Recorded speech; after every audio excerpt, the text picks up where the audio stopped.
Sapato, amiga.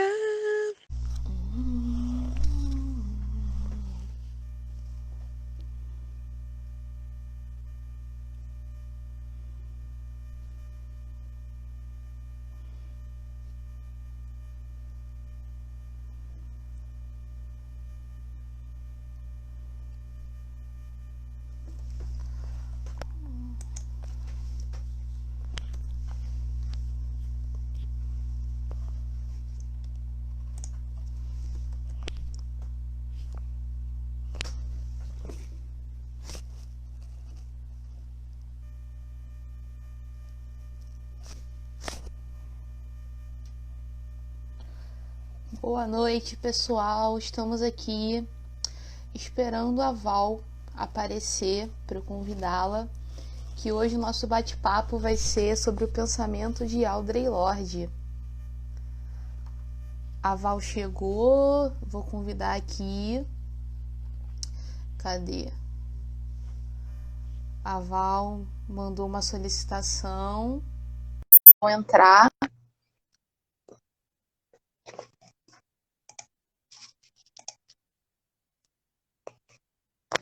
Vocês estão me escutando bem? E aí, Val? Tudo bem, meu amor? Como é que você tá? Boa noite. Boa Tô noite. bem. Melhor agora. Vou desligar aqui o som do... Pronto, desliguei aqui o som do computador. E aí... E aí, como é que você tem passado, Val, nessa quarentena? Então, ai, gente, muita gente linda entrando. Ai. Oi, boa noite, Camila. Boa noite, Taylor. Boa noite, mais quem? Deixa eu ver quem mais entrou. Boa noite, Elô.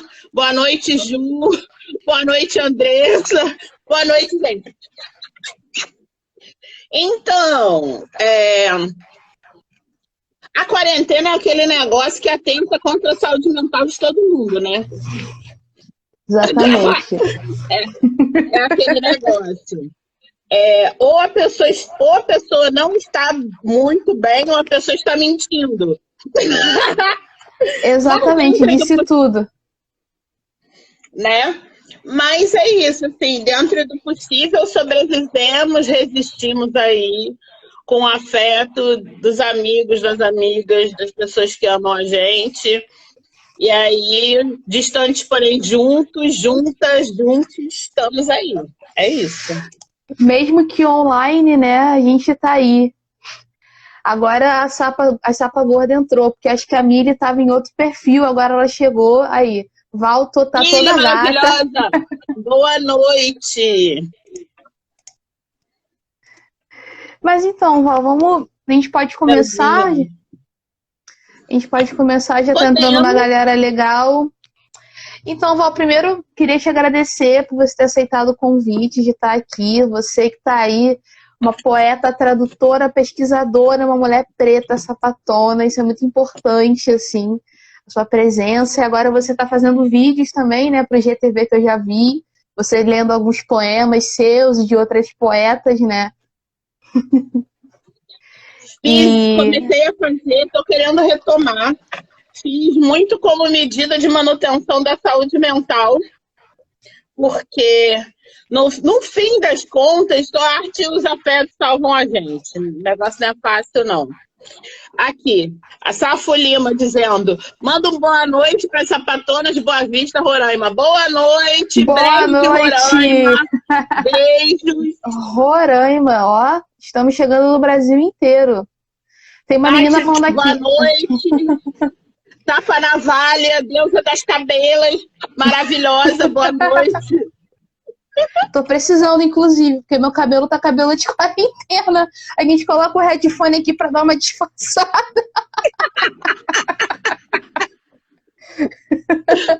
Mas todo mundo nessa. Também tô querendo dar uma chegada no salão, dar um tchan black.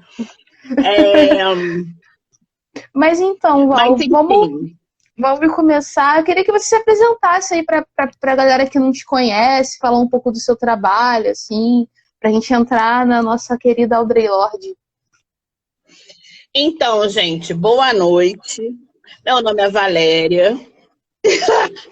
A Ju, bora se cortar tudo. Meu nome é Valéria, sou licenciada em Letras Português e Inglês, sou tradutora, sou poeta, cometo meus poemas de vez em quando, sou pesquisadora, estou no mestrado na UFRJ, no programa de Linguística Aplicada. Carla, boa noite. Aí eu vou e fico dando boa noite para cada um que entra. Boa noite, Margot. Boa noite, Carla.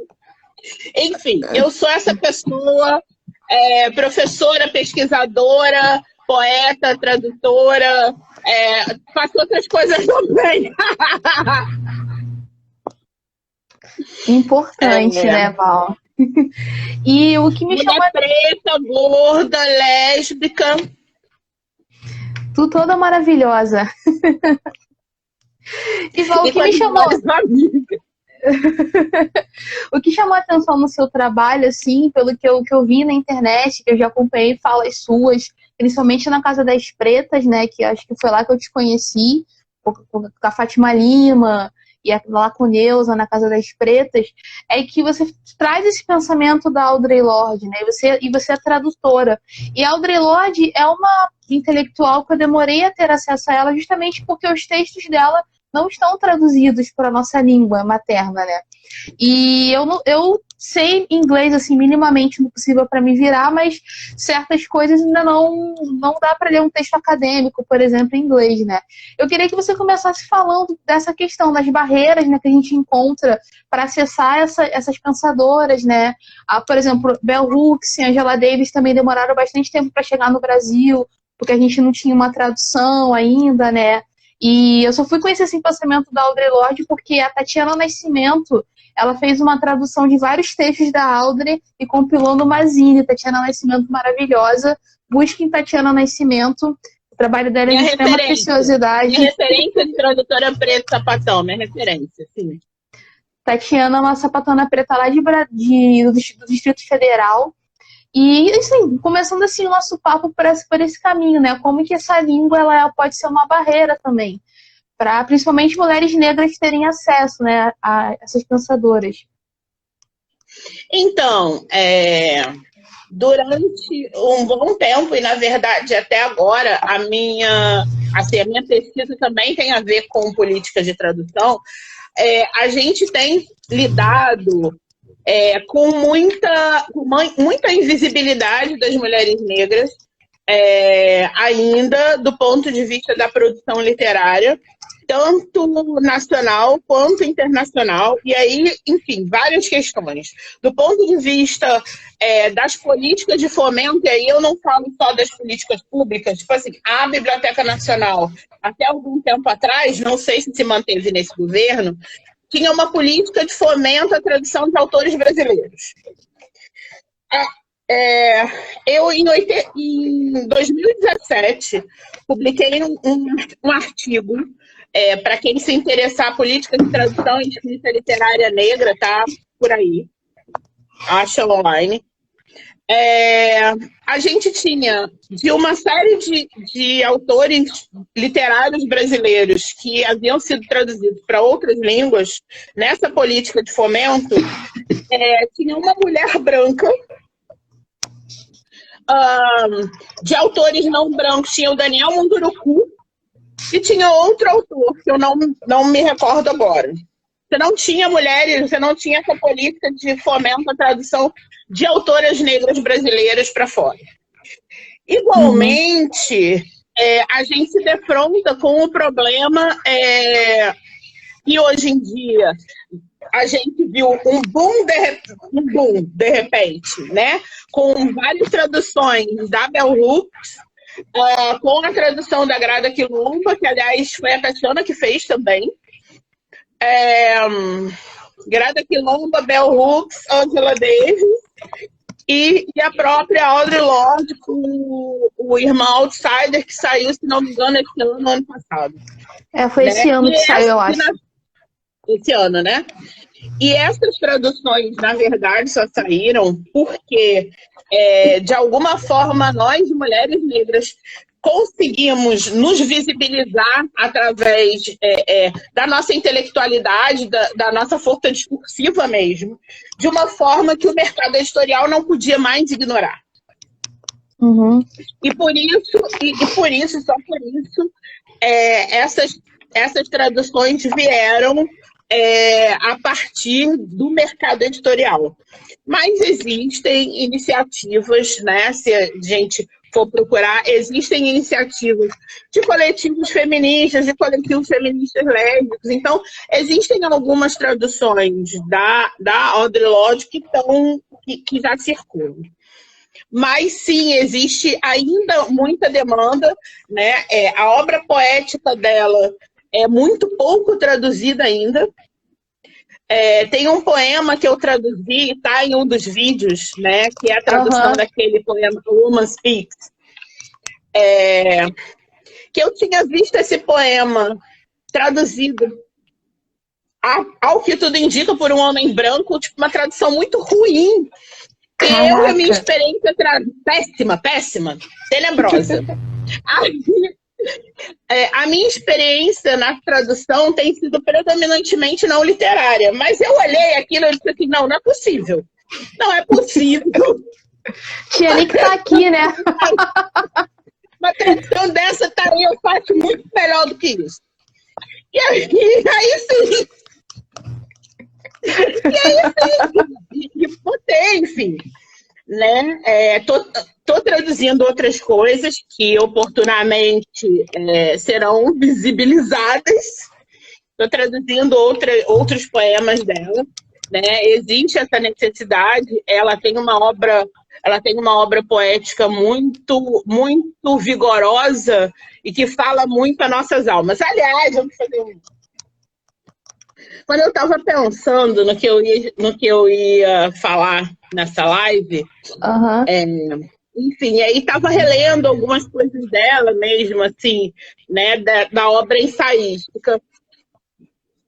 A Ju falando, homem branco fazendo branquinho. Nenhuma novidade para nós, infelizmente, né? Nada de novo sob o sol. Eu estava pensando, uma que eu acho que a nossa geração, e aí eu falo a nossa geração, mas na verdade é mais esse tempo presente. Nós que estamos nesse tempo presente, produzindo intelectualmente, e aí, assim, eu e você estamos na academia, mas na verdade, estando na academia ou não, nós como mulheres negras, nós temos hoje a necessidade de construir imaginários. Eu acho que a tarefa que está colocada para esse tempo, para nós, é construir imaginários. Nós hoje temos uma massa crítica de intelectuais negras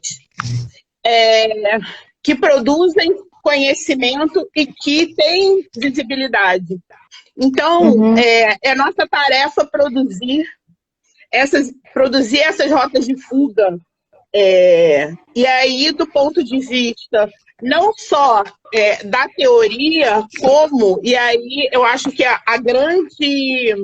o grande legado da obra ensaística da Audre Lorde é a gente pensar numa ética pessoal do ativismo, e aí do ativismo em suas N formas, e também o ativismo intelectual. Da gente pensar e a gente incorporar na nossa vida o valor do erótico, o valor do onírico. Tem um texto muito poderoso que fala da questão da raiva, dos usos da raiva. Esse texto é um texto que eu tenho vontade de colar esse texto nas paredes do mundo, sabe? Assim. Eu acho que todas as pessoas precisam ler. Porque, assim, tratar neste momento e tem outro que ela fala das mulheres negras também, da questão da raiva, mas especificamente, né, raiva e ódio, eu não me lembro direito aqui, mas dessa base.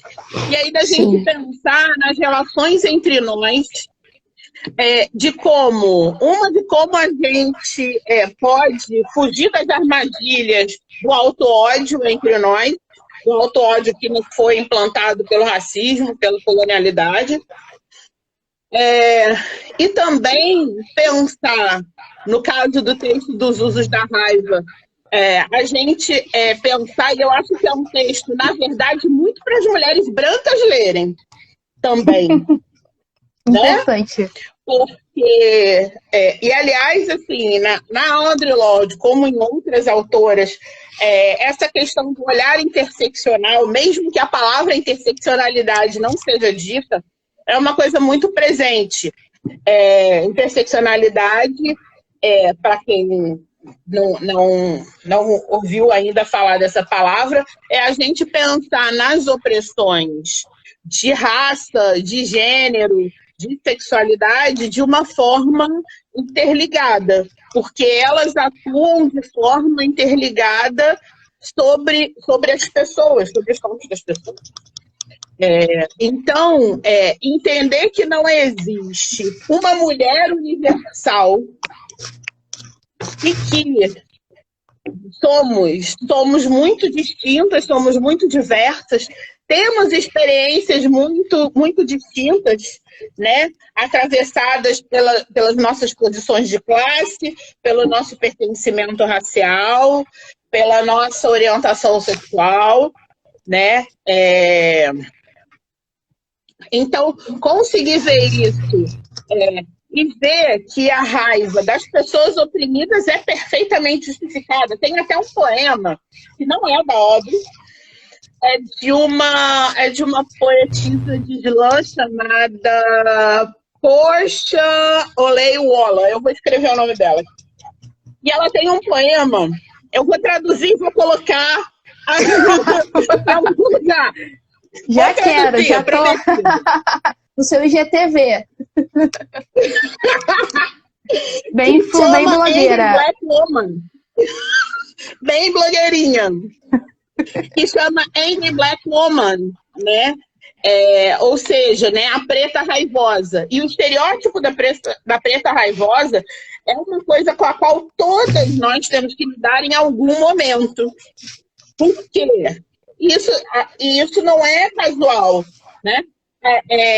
O mero fato de ser uma mulher negra com o corpo atravessado por várias opressões e, mesmo assim, se recusar a se conformar ao papel de oprimida, de subalterna, se confinar à narrativa do sofrimento, é uma coisa que incomoda. E se a pessoa branca não tem uma noção do seu privilégio na verdade, de vontade de desconstruí-lo, de dissecá-lo,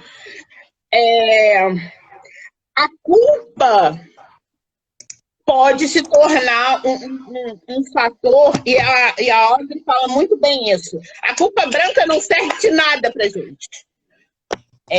A culpa branca, na verdade, ela é um resquício de moral cristã, né? A mesma moral cristã que recriminou as crenças dos meus antepassados e dizia que os meus antepassados não tinham alma.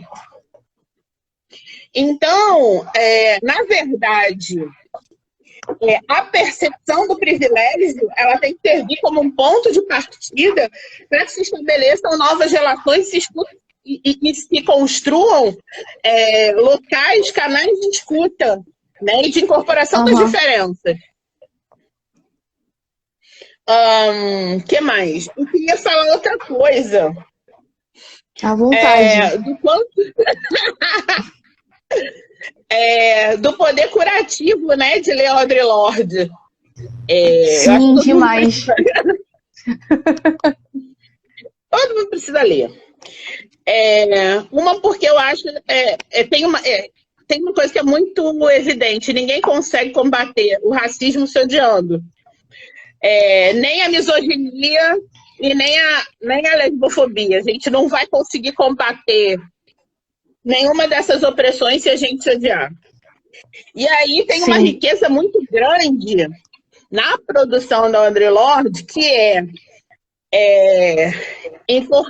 trazer a potência do sentimento. E aí tem um texto dela que eu acho crucial, que chama A Poesia Não é um Luxo. Sim, e que, inclusive, é um texto muito...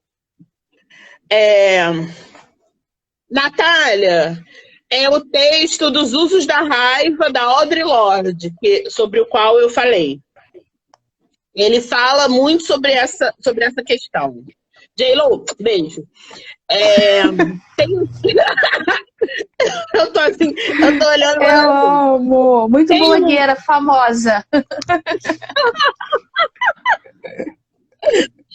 Tem esse texto da poesia, que a poesia não é um luxo, é um texto que, inclusive, dialoga muito com um texto da Glória Anzaldúa, que é uma escritora chicana, que fala sobre... É um texto que chama-se Falando em Línguas, uma carta para as mulheres escritoras do terceiro mundo.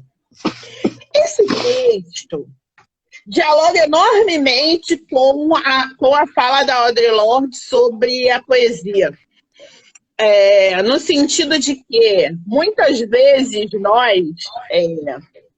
e eu não sei se aconteceu contigo também, Ana, mas comigo, periodicamente acontece, tem uns momentos, na escrita acadêmica mesmo, uns momentos de trava, e que tem vários fatores.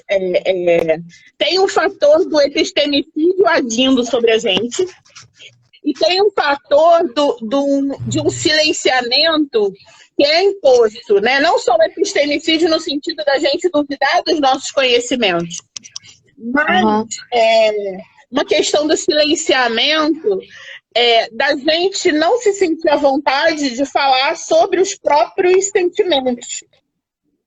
Porque também, para nós, dentro de uma...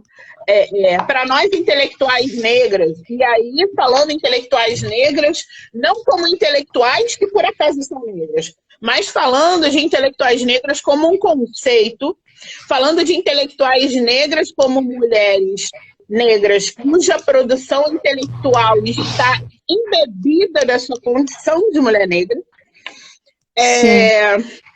Então, às vezes, falar dessas experiências, por mais que a gente fale em terceira pessoa e faça toda uma adequação de uma fala acadêmica, elas são desnudamento. E elas são desnudamento de coisas muito íntimas e, às vezes, de dores muito profundas, né? E de coisas que mexem com a nossa estrutura. Então, às vezes... Você está escrevendo e tem capítulo que só sai depois de 3, 4 sessões de terapia. Eu senti isso, eu falei isso até numa live que eu participei ontem com o Coletivo Noelle, né? Que eu senti muito essa dificuldade quando eu entrei no mestrado. Essa escrita acadêmica que é eurocêntrica, né? Que a gente está ali lutando ainda pelas nossas epistemologias, né? E essa questão do epistemicídio, Sueli Carneiro, que traz pra gente, que também é outra intelectual negra brasileira, eu travo muito assim. Quando eu entrei no mestrado, Val, eu tinha muita dificuldade, primeiro, de entender os textos acadêmicos em si, e de escrever com aquela linguagem, entra a BNT, e você tem que tudo dentro daquele quadradinho, né? Mesmo que o meu programa seja um programa que está tentando ser diferenciado dentro da academia, que é majoritariamente negro, de mulheres negras, né, lá no NEP-DH do UFRJ, e pessoas de movimento social, até mesmo lá tem essa dificuldade. Eu lembro que o primeiro artigo que eu escrevi para uma disciplina, como eu sofri para fazer aquele artigo. Eu acho que eu fiquei, sei lá, umas 2 semanas penando ali para escrever. Então, assim, comigo aconteceu muito essa questão. E voltando um pouco na sua fala, né, sobre essa questão da mulher negra raivosa, né, ainda mais a gente que é sapatão, que as pessoas sapatão preta, né, o povo já espera que a gente vai ser raivosa. Vou chegar com uma faca, vou enfiar a faca nos outros, vou brigar. E várias vezes já vieram falar comigo, nossa, você é tão calma. Tipo assim, quase que meio que, nossa, você sabe ler e escrever. Tipo assim, umas coisas meio assim. Eu tenho até um vídeo lá no canal, né? Que eu ainda não usei a Audrey, vou usar em breve, mas que eu falo sobre esse negócio de sapatão raivosa, porque a categoria mulher negra, a categoria sapatão, a categoria mulher é bem plural, né? Como você falou, e muitas pessoas não pensam dessa forma, né? Sim, e existem ainda umas opressões agregadas. Então, assim, eu sou raivosa porque eu sou preta e falo pra caralho mesmo, e é isso, né? Não me confino nesse lugar, né? Mas, por exemplo, para a lésbica que não performa a feminilidade, aí né, existe ainda esse agregado. Tipo, ser calada não, já é raivosa, agressiva, né? Por ser negra e por não performar a feminilidade. Não está dentro desse formatinho do feminino lido como submisso, etc. Né? Eu digo lido como porque, né? Somos femininas, porém submissas não.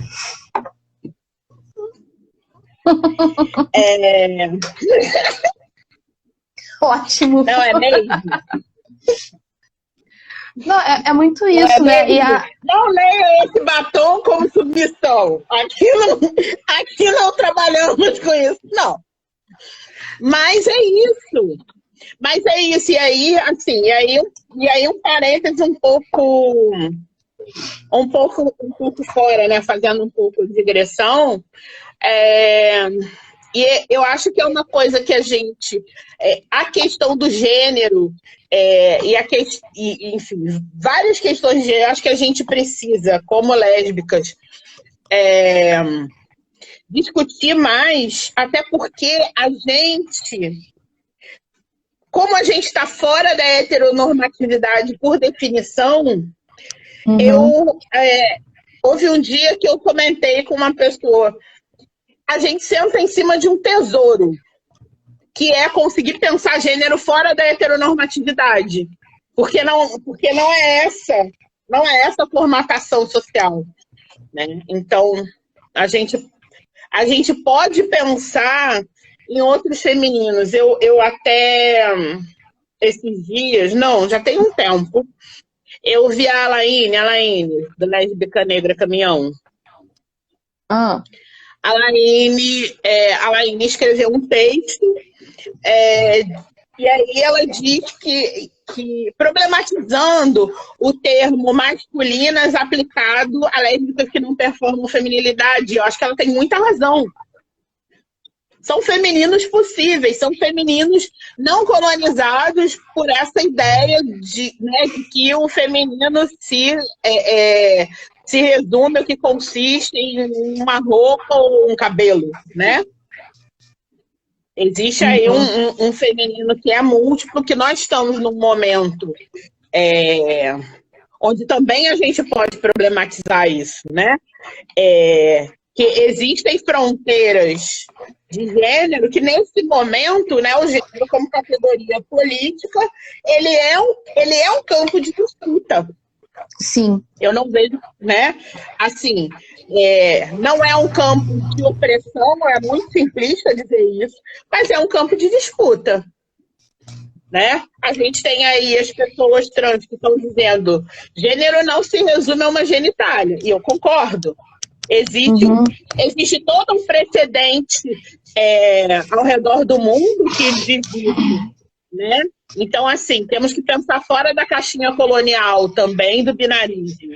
Por outro lado, o gênero também não é roupa, não é um estereótipo, né? Exatamente. Então, não sei, me pergunta aí. Eu tenho mais coisas para falar, mas me pergunta aí.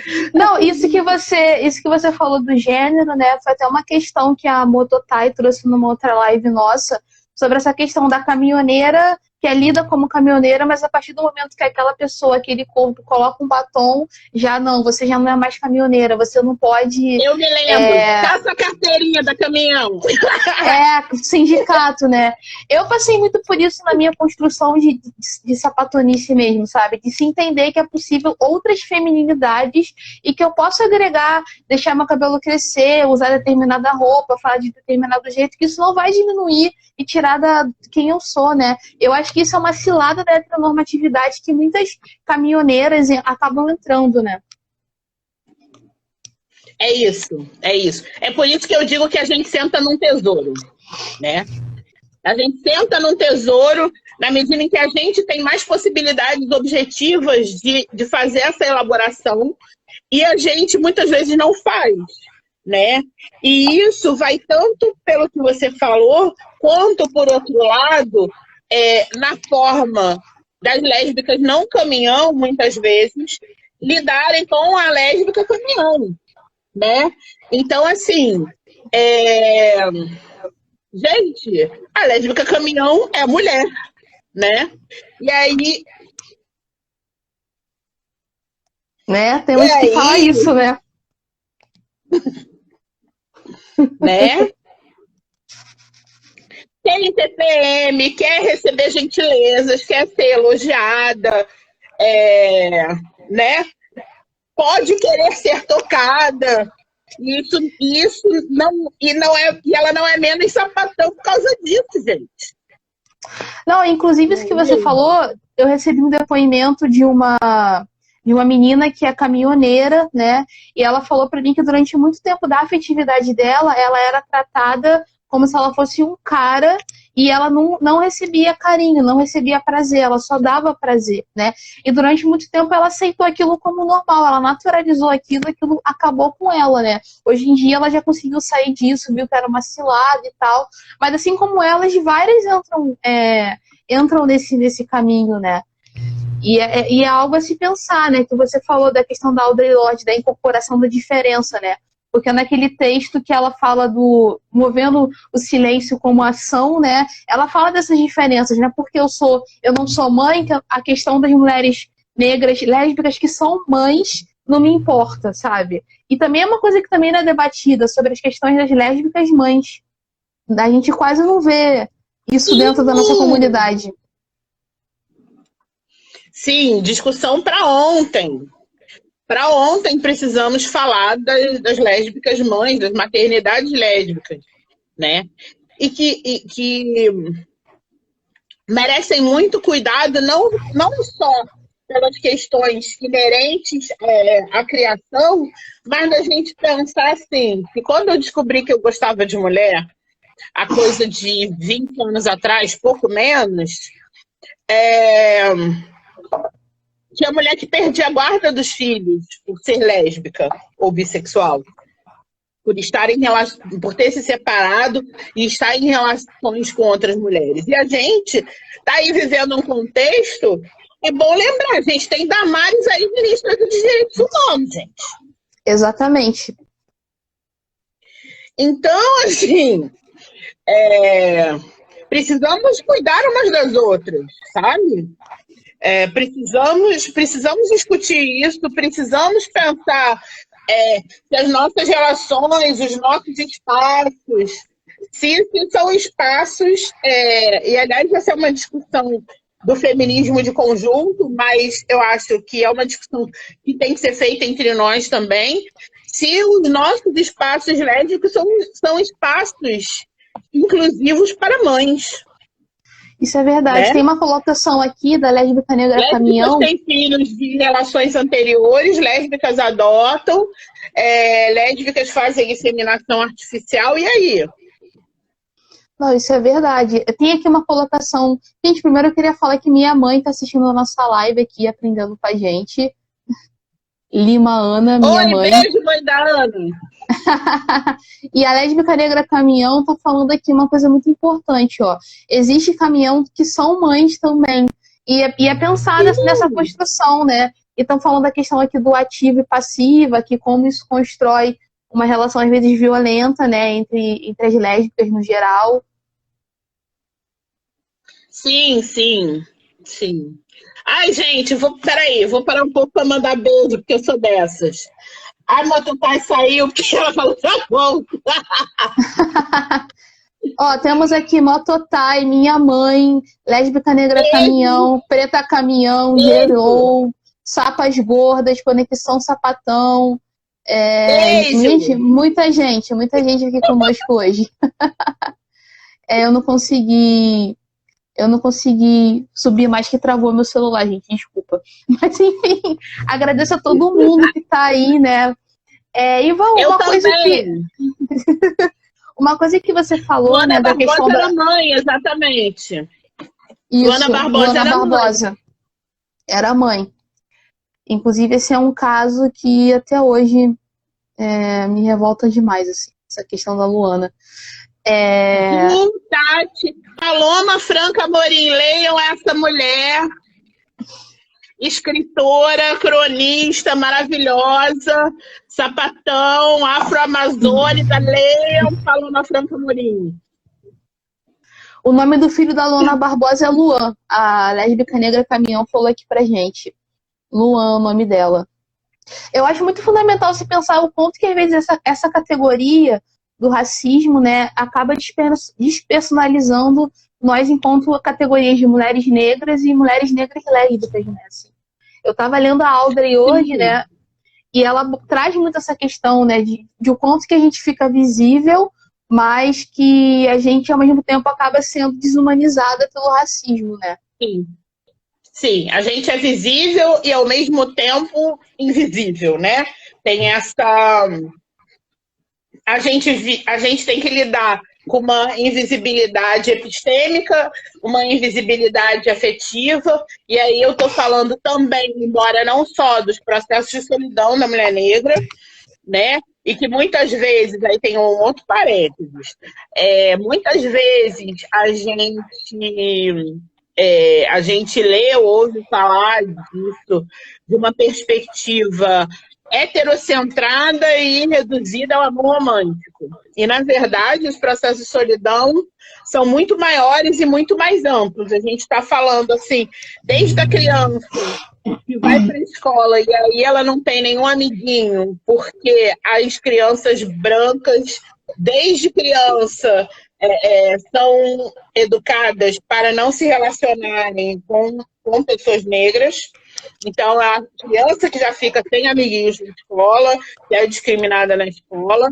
A gente está falando das mães que perdem seus filhos para a violência racial do Estado, para o genocídio. E cada vez mais jovens, e cada vez mais sem disfarce, fazer outra digressão. Enfim, é isso. Eu sou essa pessoa que faz digressão. Certo. A gente... há um tempo atrás, a gente via o genocídio do povo negro muito, né, nas ações armadas, nas favelas, né, nas comunidades, e aí tinha sempre assim, o pretexto, mas foi bala perdida, ou essa pessoa tinha envolvimento com crime. Eu não estou dizendo que isso justificasse, mas havia uma preocupação com um pretexto. Da morte daquele menino que morreu com um saco de pipoca na mão, que era um menino muito novinho, infelizmente eu não me recordo do nome dele. Depois a morte da Ágata em diante, o que a gente vê, e isso, se a gente examinar bem, é uma mudança do ponto de vista discursivo. Não há mais a preocupação em oferecer um pretexto. Não se matam mais pessoas negras porque são criminosas. Uhum. Matam-se pessoas negras porque é isso mesmo. Porque o projeto genocida está escancarado e o Estado se sente empoderado o suficiente para poder matar corpos negros à vontade. Né? Até se a gente pensar um pouco antes, a gente pensar na morte da Cláudia, que foi arrastada pelo Camorão. Não havia em nenhum momento houve a preocupação de dizer, estava envolvida com alguma coisa. Não, é isso, é um corpo negro, vamos matar. Né? Então, assim, a importância, e aí para fazer um pouco de ligação, assim, eu acho que a gente precisa ir, nós que estamos em outros lugares, a gente precisa ir além da denúncia do genocídio na base da bala, né? Porque não é só de bala de revólver que morre o corpo preto. Nós morremos de depressão, nós morremos de pressão alta, nós morremos de falta de assistência médica, de racismo médico. Existem vários canais de promoção de morte do povo preto. Então, da gente pensar que a gente tem, já na década de 80, e que hoje essa obra chega para a gente, uma intelectual negra, que como um oráculo, e eu acho mesmo que Audre é um oráculo, a gente ter esse oráculo que fala pra gente da necessidade da gente reivindicar nossas emoções, nossos sentimentos, da gente reivindicar nossa raiva, da gente reivindicar nosso tesão, e não só nosso tesão sexual, mas nossa fruição estética. E aí aquele texto do uso erótico, ele é fundamental. É muito e bom ele esse estabelece, maravilhoso. E ele estabelece ela rompe com uma dicotomia que, tipo assim, aqui você fala de teoria, aqui você fala dos seus sentimentos. Não. O corpo que produz teoria é o corpo que sente. É o corpo que sente dor, é o corpo que sente medo, é o corpo que ama, é o corpo que é o corpo que dança, né? Então, assim, é uma obra que a obra dela, a obra ensaística dela, transparece uma ética, né? Um ethos, né? Uma ética, né? Não no sentido moral ou moralista da coisa, mas um ethos, né? Um caminho para gente pensar em que linhas que pode se dar nossa atuação como ativistas, nossa atuação como intelectuais, né? Da gente se reivindicar nessa inteireza, nessa humanidade. E eu acho fundamental que, além dos usos da raiva, né, que ela falou, que você falou, e dos usos do erótico, do transformar o silêncio em linguagem em ação, ela traz a questão do medo, de você usar o medo de forma estratégica. Porque ela fala, independente de você falar ou não, você vai sofrer opressão e você vai ter o medo, mesmo você falando ou não. E o quanto que você vê esse medo, né? E ela vai muito mais além, que ela vai falar da questão da finitude da vida humana, da nossa existência, né? Que foi quando ela escreveu esse texto em 77. Ela tinha acabado de descobrir o câncer de mama, que infelizmente fez ela vir a falecer depois de um tempo, né? Eu acho que 20 anos depois, se foi em 92, se não me engano. Foi 92, sim. Eu tinha 1 aninho de idade ainda. E aí eu acho isso muito interessante, porque em diversos momentos da minha vida, né, eu já me via oprimida, né, eu estava sendo oprimida, eu não entendia que aquilo era uma opressão, mas eu sentia e eu não sabia nomear, né, isso acontece muito, principalmente com mulheres lésbicas e mulheres negras, né, tipo, a gente sofreu opressão, a gente não entendeu o que é aquilo, e assim... Tá, mas o que é isso? Como é que eu faço esse conceito, né? E dentro da academia também, porque às vezes as nossas pesquisas não são vistas como produção de conhecimento científico, né? Que você trouxe também essa questão do lado da academia. Sim. Esse texto transformando silêncio em linguagem em ação, ele dialoga com outros textos muito importantes também, que trazem essa temática. Então, assim, a Grada Quilomba vai e fala E ela fala muito dessa dinâmica também do racismo acadêmico, né? De como a pesquisa dela, a produção dela é vista como sentimental, como pouco científica, como muito subjetiva, porque o nosso lugar dentro desse esquema, o nosso lugar como pessoas negras sempre foi o lugar do objeto, né? O lugar de nós somos o outro sobre o qual se estuda, né? Então, na medida em que a mulher negra, a pessoa negra, Felipe, beijo,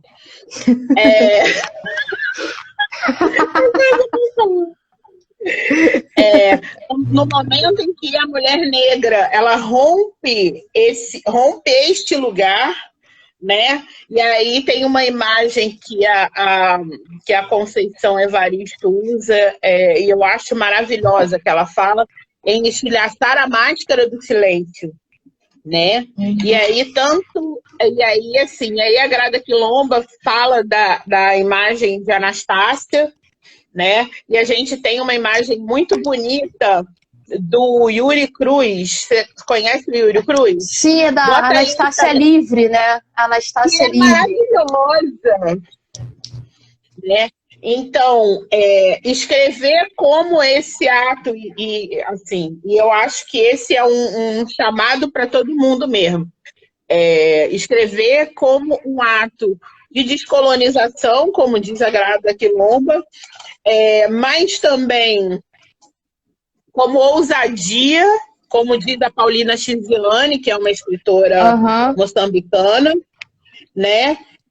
Da gente tomar as nossas histórias e a nossa humanidade mesmo, né?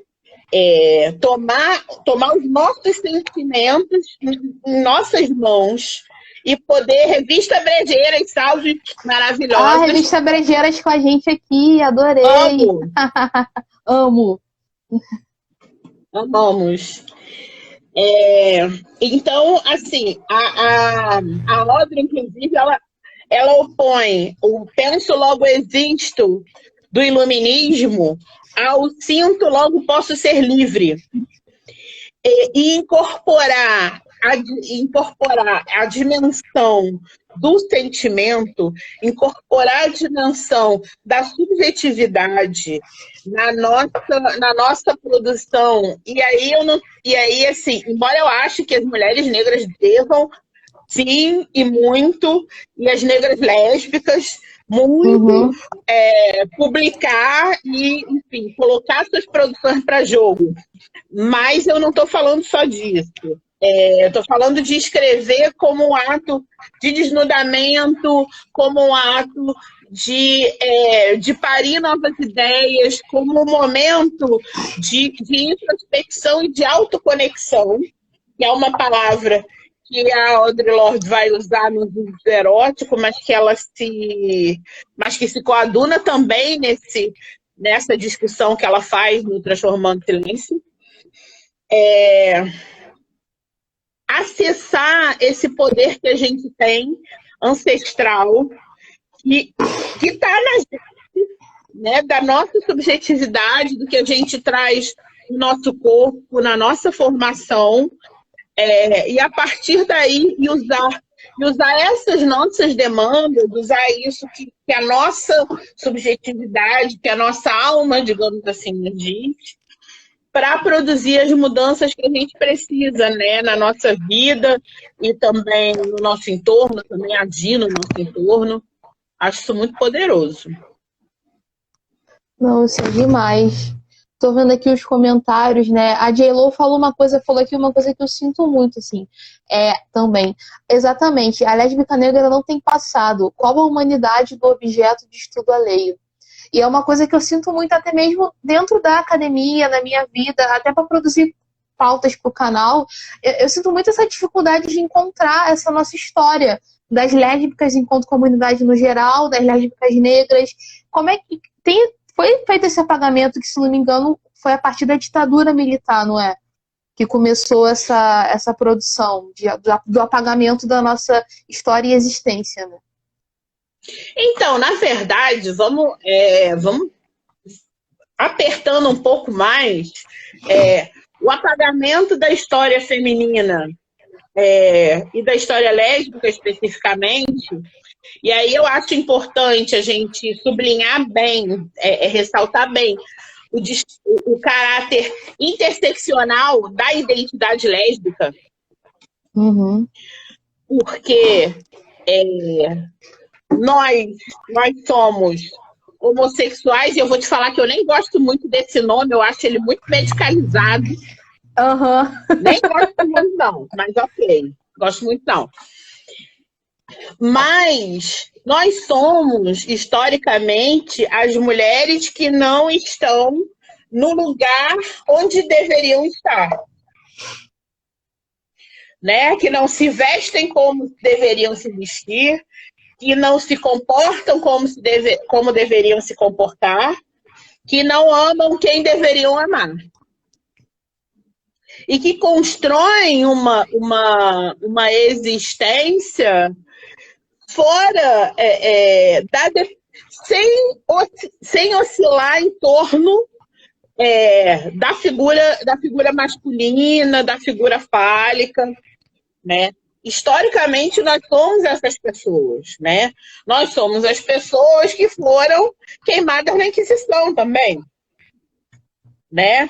Nós somos parte, e nós somos grande parte daquilo que historicamente se construiu como a imagem da bruxa, né? A lésbica, inclusive se a gente pensar no imaginário negativo que até hoje vigora, a lésbica ela é a bruxa da Inquisição, né? Ela é retratada mediaticamente como a mulher o quê? Louca. Já reparou nisso? Na mídia, né? A lésbica é a louca. Só falta dizer que a lésbica é adoradora do cão, falta isso. Rindo de nervoso. Val, só um minutinho. Eu vou encerrar aqui a live, que a gente vai chegar perto de 1 hora, mas a gente vai voltar, tá, pessoal? A gente vai encerrar aqui para poder continuar. Guarda aí, que a gente parou na Inquisição. Voltamos. Já voltamos, meninas. Só 1 minuto que o Instagram vai derrubar a gente. Calma aí, a gente já volta. Voltem com a gente. Espera aí.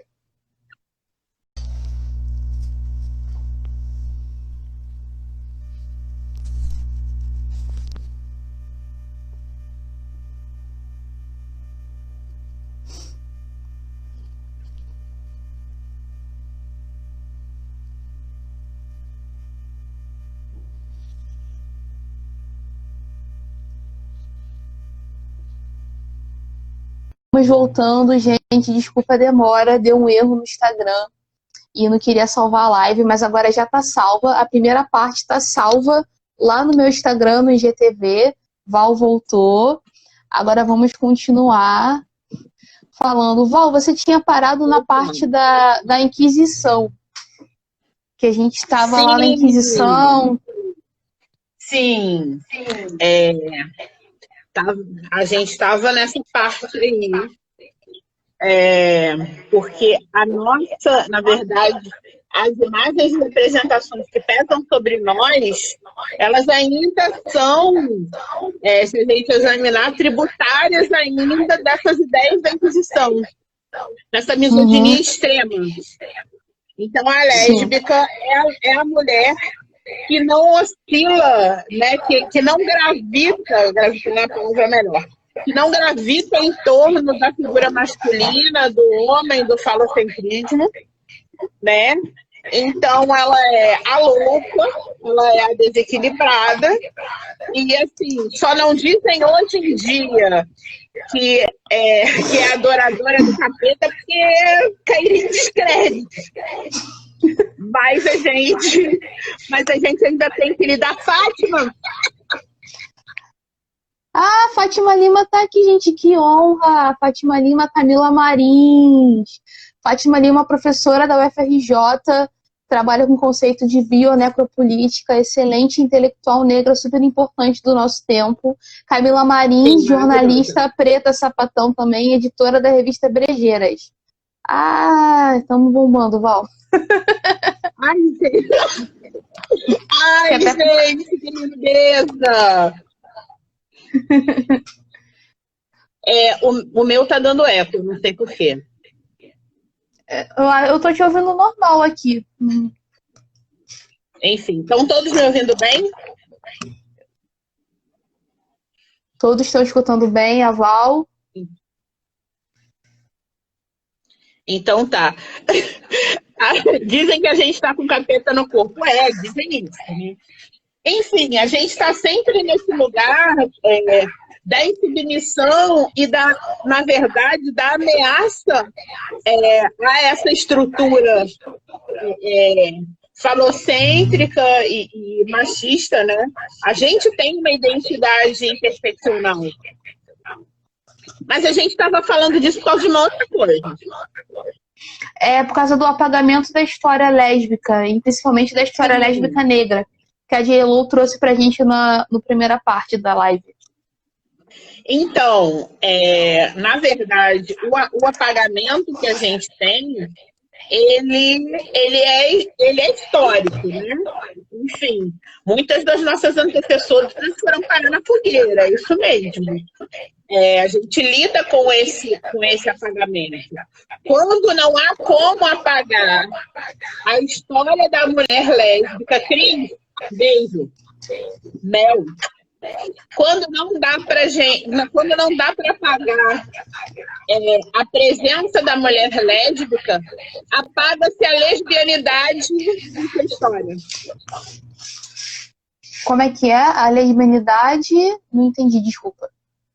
Quando eles não conseguem apagar a presença da mulher lésbica, as narrativas apagam o fato de que essa mulher era lésbica.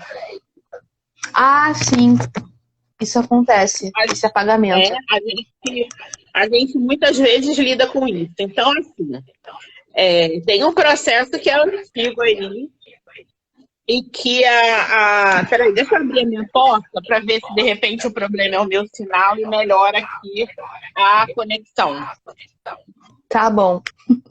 Talvez, não sei, vamos ver. Eu tô te ouvindo bem, eu tô te ouvindo. Às vezes embola com eco, eu acho. Mas então, esse processo histórico de apagamento, inclusive, J.Lo prometeu. J.Lo tá aí? Tá, ela tá aqui, eu acho. J.Lo prometeu um artigo falando sobre a história de uma lésbica negra livre. Estamos de olho. Eu vi que ela escreveu, tô esperando também. Fátima Lima falou, estão maravilhosas. Salve Audre Lorde, salve todas nós, por toda poder sapatão. E a Camila Marins falou, quando não apagam, criminalizam ou fetichizam. E a J.Lo tá aqui. Exatamente. Então, assim, por exemplo, para minha geração, a questão da falta de referências era uma coisa muito séria, né? As gerações mais jovens hoje já têm muito no bojo da movimentação que as mulheres negras, né, que as feministas negras têm produzido, tem referência ou tem espelho. Uhum. A gente durante muito tempo não tinha muito essa coisa do espelho. Principalmente a gente preta. E aí tem uma outra. E aí eu queria falar de outras coisas. Sim, à vontade. Tô adorando. A gente ainda trabalha as lesbianidades negras em cima de referências que não são, na verdade, nossas. O nome que a gente usa para se denominar já começa pelo nome que a gente usa para se denominar, que é lésbica. Confesso que às vezes eu prefiro o lúdico sapatão. Eu prefiro sapatão do que lésbica também. Né? Eu acho que tem algumas pessoas reclamando de eco. Eu tô ouvindo eco, mas eu não sei o que fazer, gente. Você tem fone, Val? Fone de ouvido? De repente Tenho. O fone melhora. Tenho. Tá bom, pode pegar.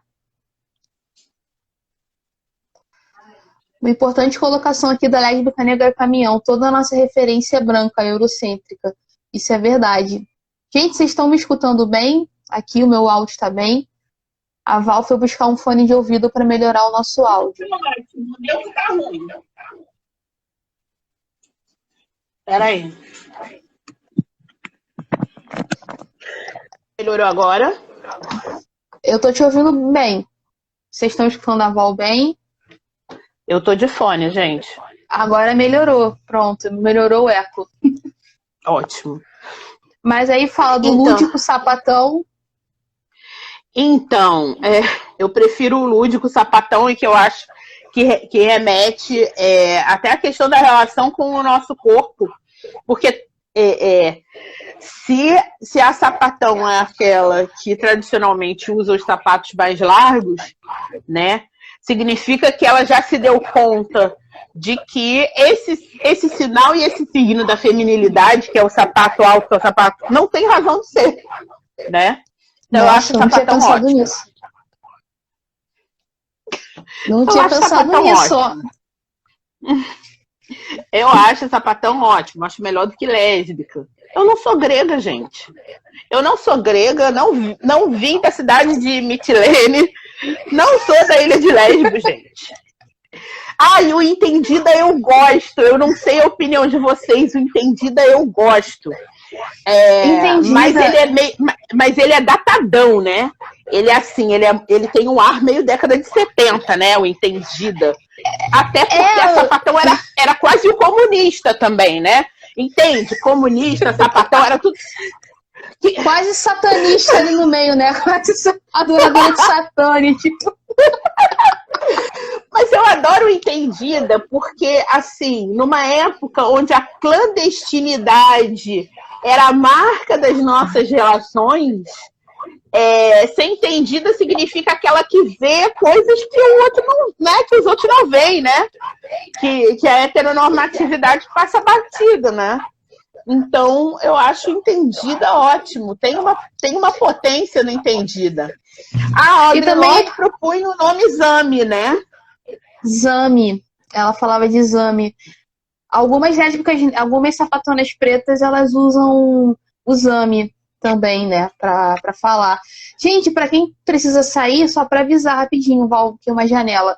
A primeira parte da live está salva aqui no meu IGTV no Instagram. E a segunda parte também vai ficar salva lá depois. E depois eu vou colocar no meu canal no YouTube. Vou passar pra Val também, se ela quiser os vídeos pra postar no perfil dela. Vai estar em tudo que é lugar. Não se preocupe, essa aula vai ficar salva, né? Essa questão do Entendida, eu já ouvi as mais velhas me falando, assim, que era também uma forma de proteção. Assim, naquela época você, durante a ditadura militar principalmente, né? Porque não é se falado da situação do movimento LGBTQI no geral, mas também das lésbicas dentro na questão da ditadura militar, né? Que não é debatido sobre isso. A gente estava lá também lutando.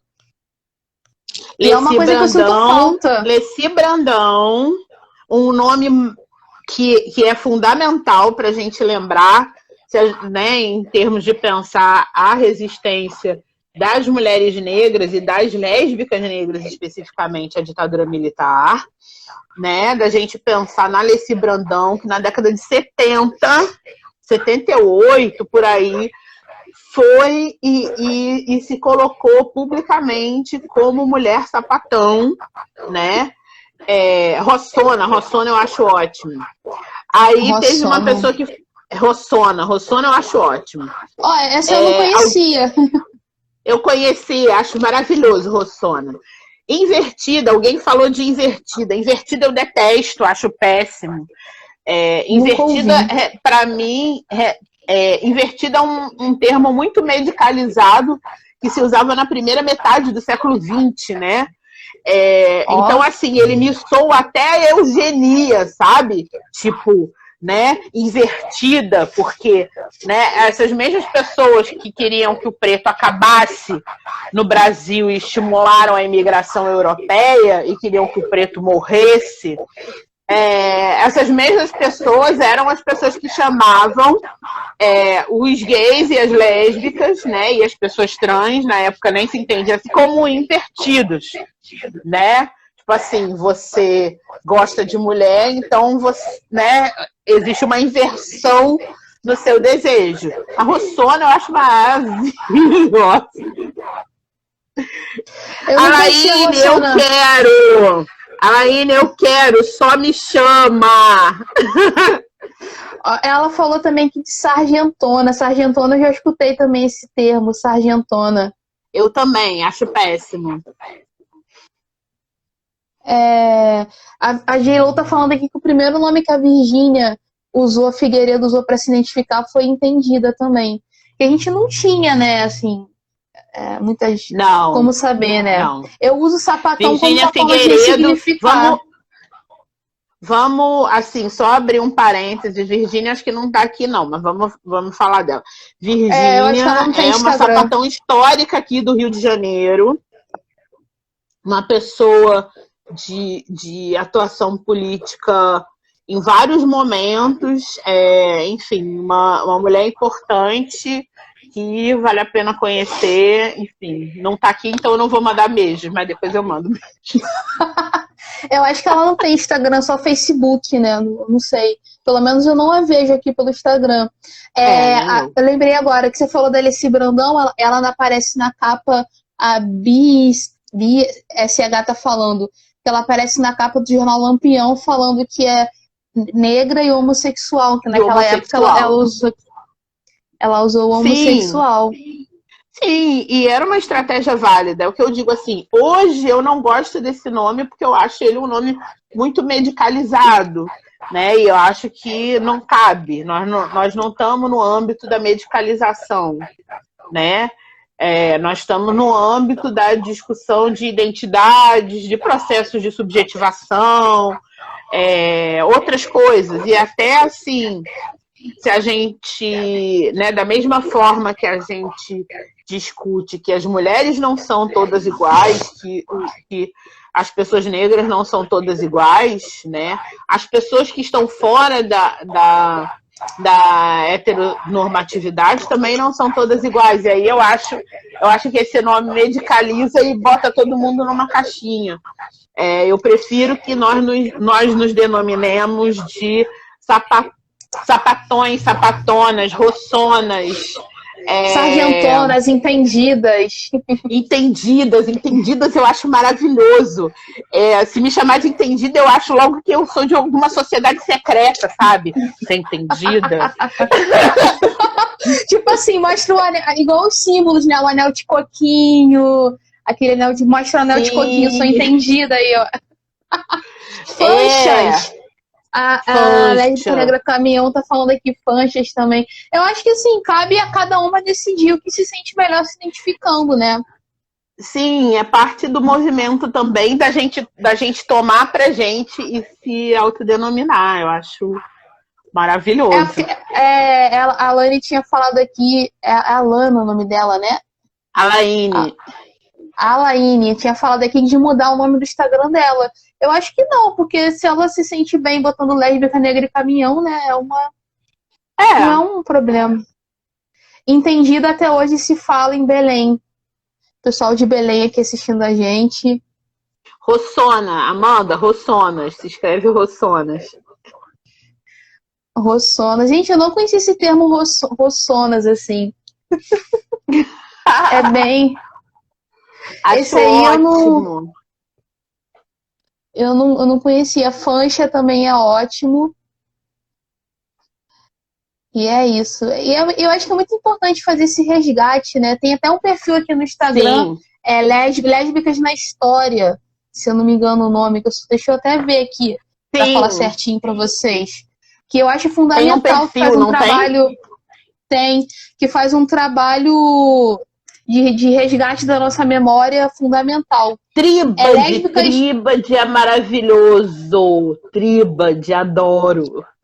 Acho Tríbade, maravilhoso esse eu não também. conhecia. É menos falado, né? Assim, é menos usual. Mas eu acho maravilhoso. Tríbade eu não conhecia, nunca ouvi. Lésbicas na história, a Camila falou aqui o nome do perfil. É um perfil muito importante e faz um resgate. Tríbade é o parente de fraque do Rossona, adoro. Tríbade e Rossona. Esses termos são de onde, Val? Você sabe? São daqui do Rio? Ou... Não, Rossona, assim, tríbade é um termo erudito, né? Porque ele remete ao tribadismo.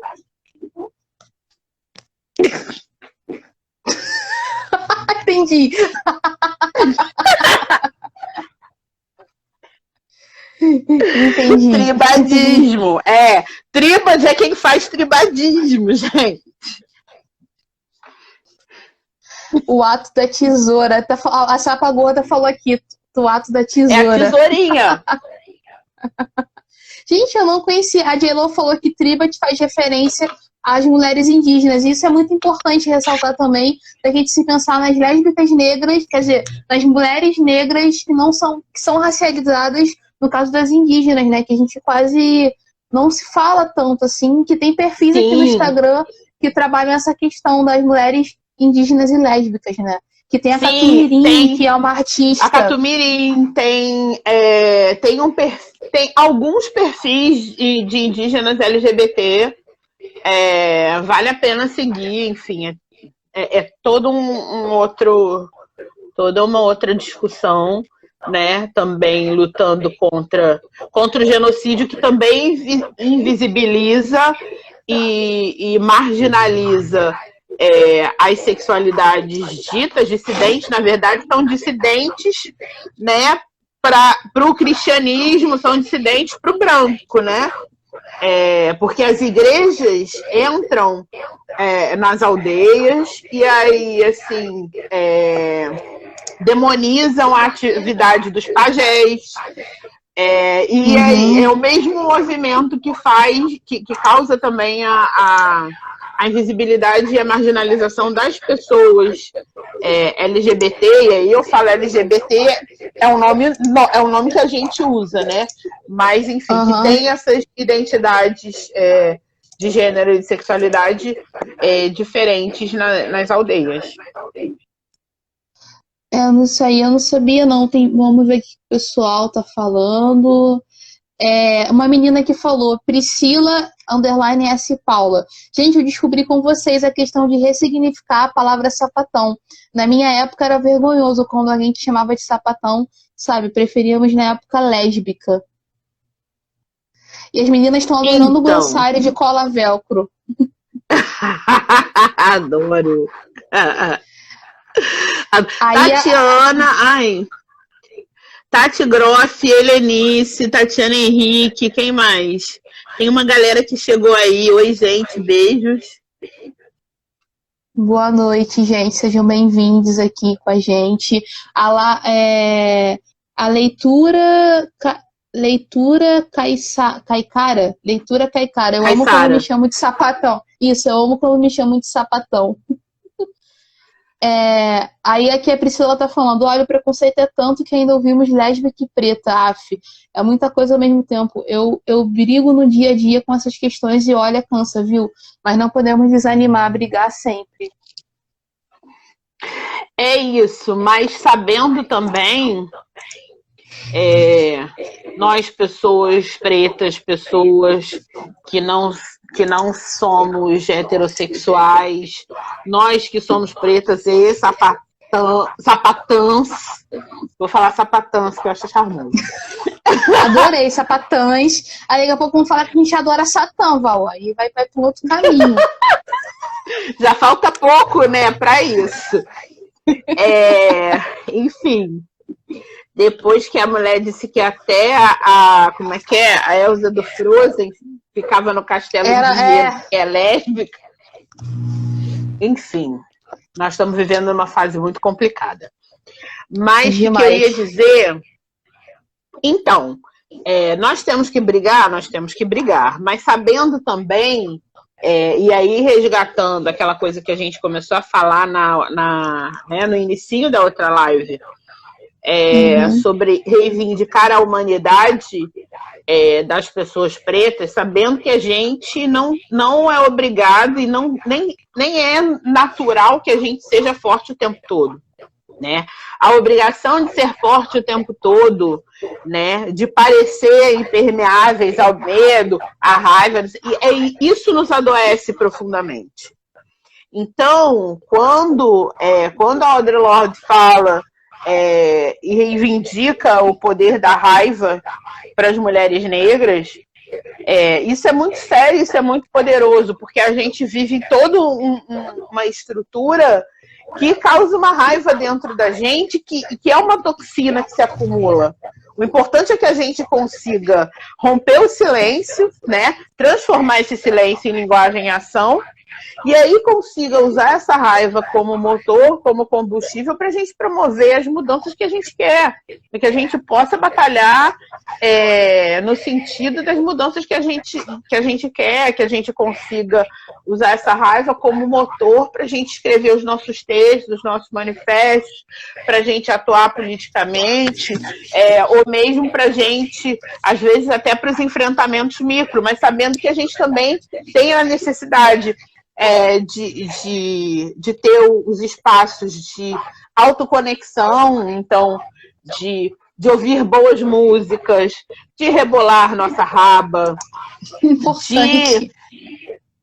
importantíssimo, de ouvir boas músicas, de rebolar nossa raba, de nos conectar com o sagrado, com algum tipo de transcendência. E aí eu não estou dizendo que todo mundo tem que acreditar em alguma coisa, ter uma religião, não estou dizendo isso. Sim, sim. Mas encontrar na sua vida esse momento de transcendência, de conexão, sabe, com a natureza, consigo mesmo, com a sua própria subjetividade, que seja pela experiência religiosa, ou que seja pela arte, ou que seja de alguma outra forma, né? Enfim, a gente não essa coisa também de ser ativa o tempo todo, de ter que educar os outros o tempo todo, isso nos adoece profundamente e a gente não pode cair nessa também, não. Uma questão que foi até, hoje eu estava lembrando com a minha namorada Sofia, né, e quando eu fiz terapia ano passado, que um dos principais motivos para eu ter ido parar na terapia foi o governo Bolsonaro, né? E aí, lá na terapia, eram os enfrentamentos de ser uma lésbica negra durante o governo Bolsonaro. E em um dos momentos, a minha terapeuta, que ela era uma mulher não branca, né, do Nordeste, ela falou para mim assim: Ana, você tem que encontrar uma paz preta, uma paz negra. Você tem sua espiritualidade, então trabalha isso também. Você cuida aqui da sua saúde mental comigo, mas não deixe de conversar com a sua mãe de santo, com a sua guia espiritual.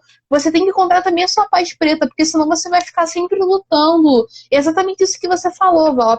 Nós aqui, enquanto mulheres negras, lésbicas e outras sexualidades, precisamos encontrar essa paz, né, dentro da gente também. Senão a gente vai ficar sempre no embate, né? Isso vai adoecer. Isso nos desumaniza, isso nos desumaniza. E aí, assim, o texto dos usos da raiva, eu acho que todo mundo tem que ler, e eu acho que é um texto muito para as brancas lerem, porque, assim, o conceito do lugar de fala, embora não fosse falado nesses termos, mas ele está lá. Tipo, qual é o seu lugar? Vai colar junto e entender de onde vem essa raiva e vamos, a partir das nossas diferenças, trabalhar? Ou vai entrar no jogo da culpa cristã ou no jogo do eu não tenho nada com isso? Né?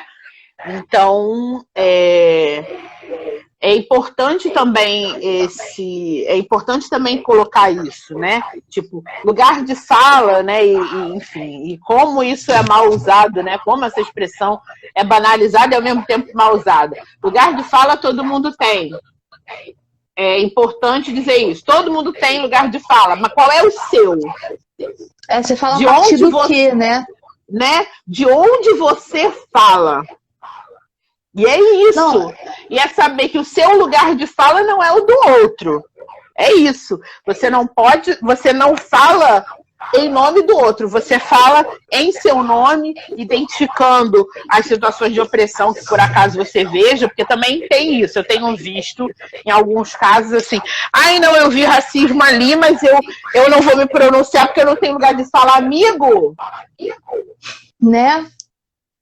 E essa questão do lugar de fala também, as pessoas, eu não sei o que acontece, tem muita dificuldade de entender se realmente essa questão do lugar de fala, de tipo, tá achando que o lugar de fala é só quem tá sofrendo pode falar, né? Que é exatamente isso que você falou. Eu vejo muitas pessoas que são amigas brancas falando isso.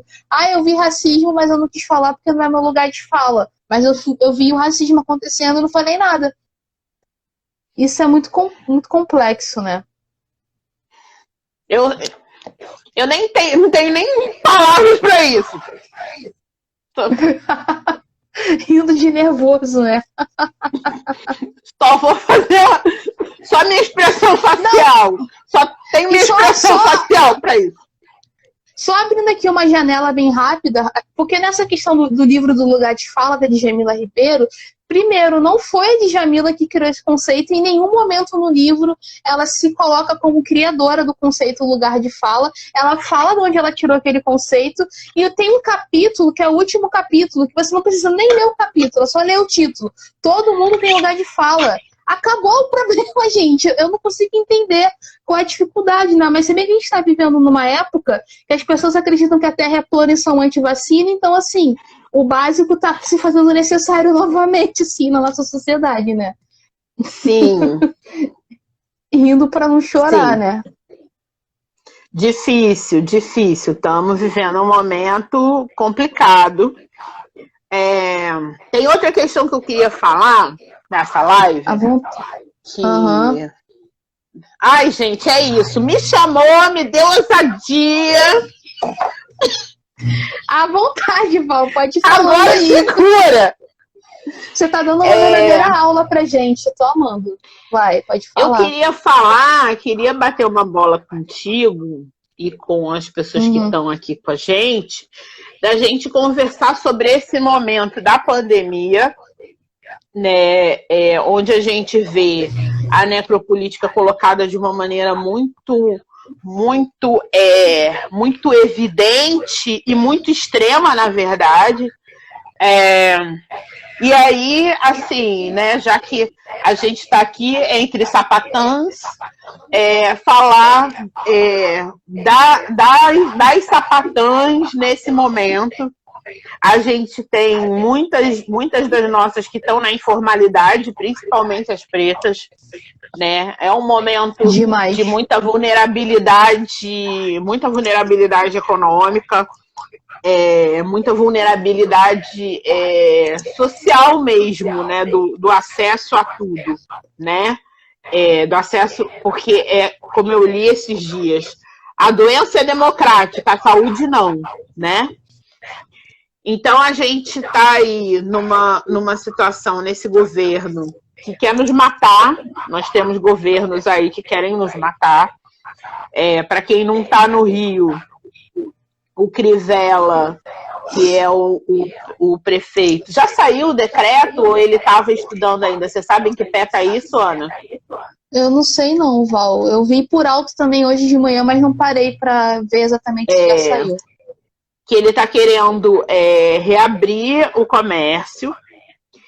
E aí eu vi que ele estava querendo fazer isso. E aí a gente tem um problema sério, no sentido de que os governos não conseguiram garantir para as pessoas a proteção mesmo às pessoas para que elas possam ficar em casa nesse momento, né? Houve a questão do auxílio, mas eu não sei, todo mundo que estava precisando recebeu. A demora absurda que houve para que as pessoas recebessem o auxílio nesse momento de vulnerabilidade. Sim, ainda está nessa luta, né? ainda está nessa luta. Quer dizer, tem gente aí que não recebeu, tem gente que era para ter recebido o segundo, só recebeu o primeiro.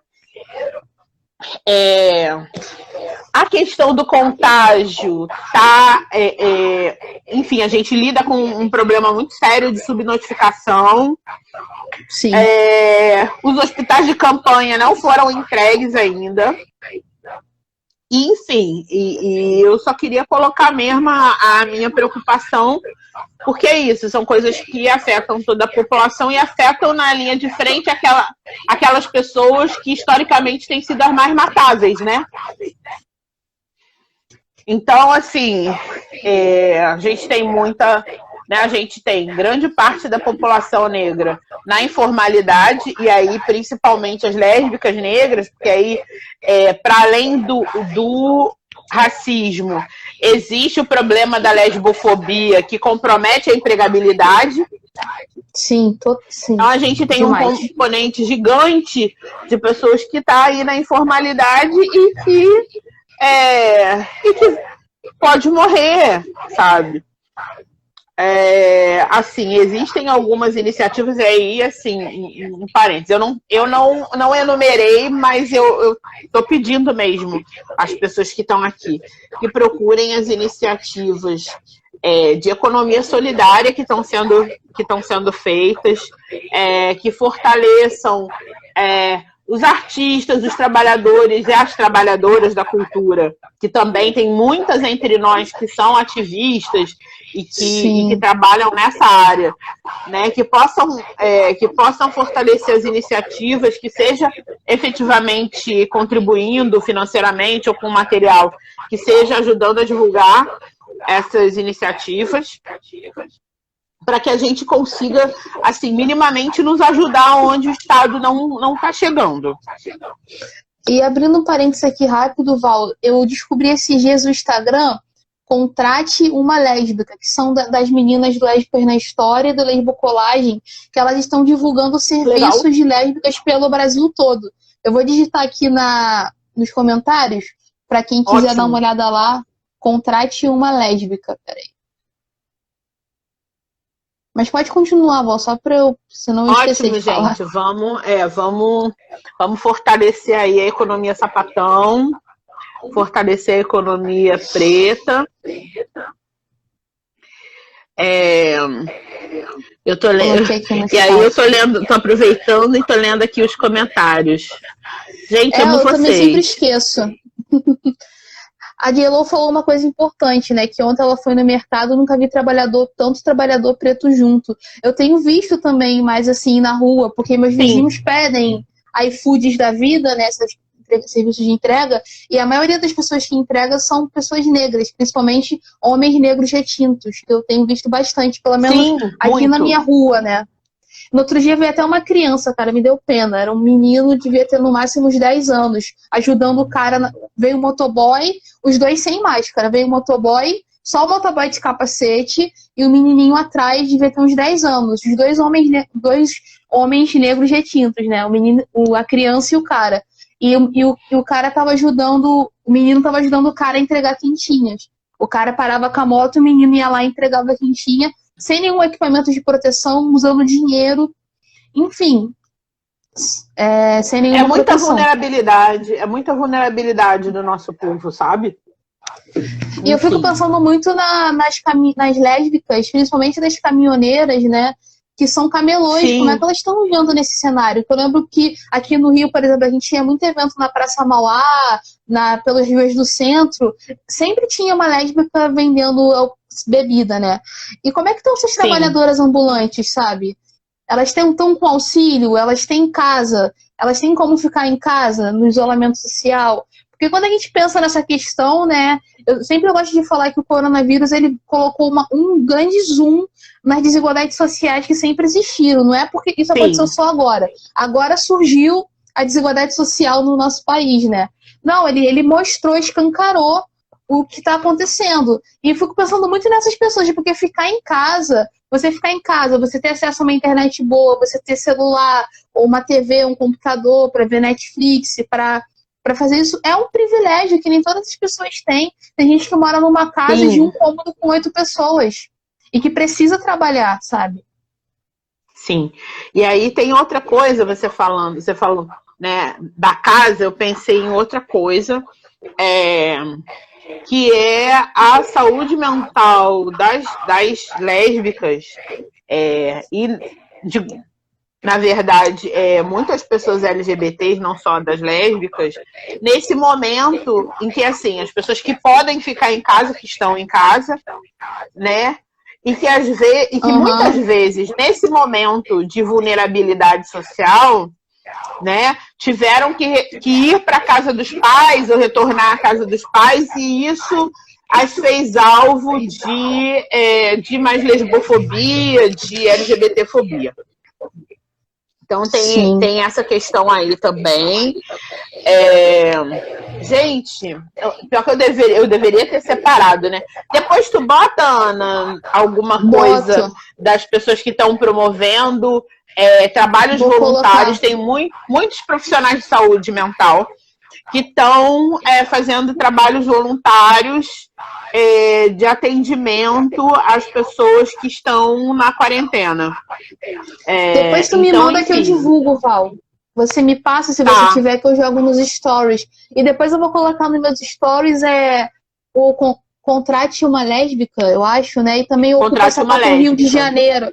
O Ocupa Sapatão Rio de Janeiro também está fazendo esses projetos, né? De trabalho e tal. E a revista Brejeira sempre também está divulgando alguma coisa.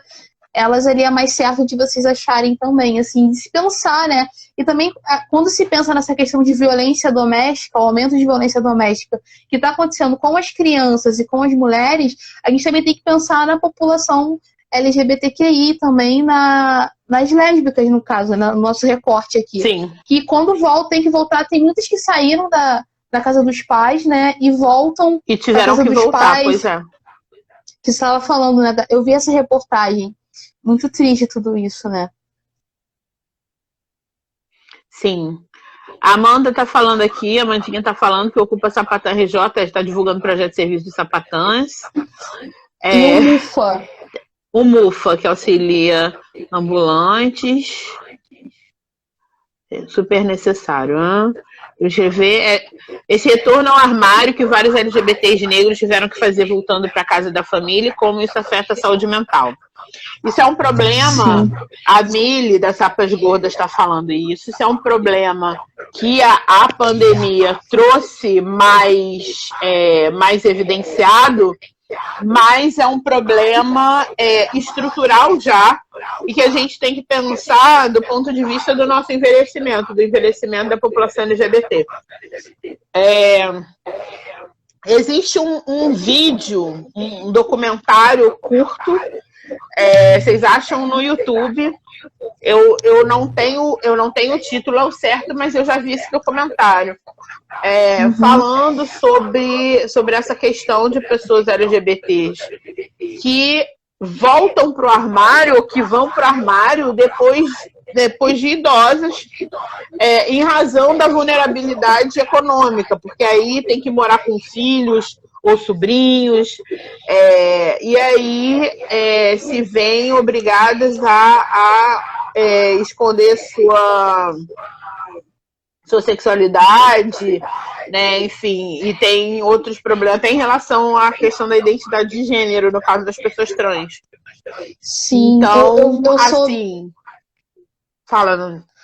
Não, eu falei que eu uma vez escutei um caso de uma mulher trans que ela destransicionou para poder voltar para casa da família. Que ela teve que fazer o caminho, né, contrário para poder ser aceita na família, porque ela já era idosa.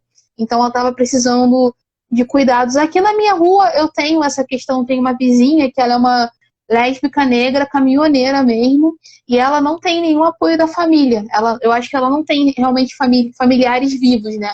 E ela tem uma doença rara que, enfim, que impede ela de andar. Hoje em dia ela tá melhor. Ela conseguiu um tratamento no SUS e já voltou a andar com um andador. Mas ela precisava de ajuda de vizinhos para poder, às vezes, levantar da cama, sabe?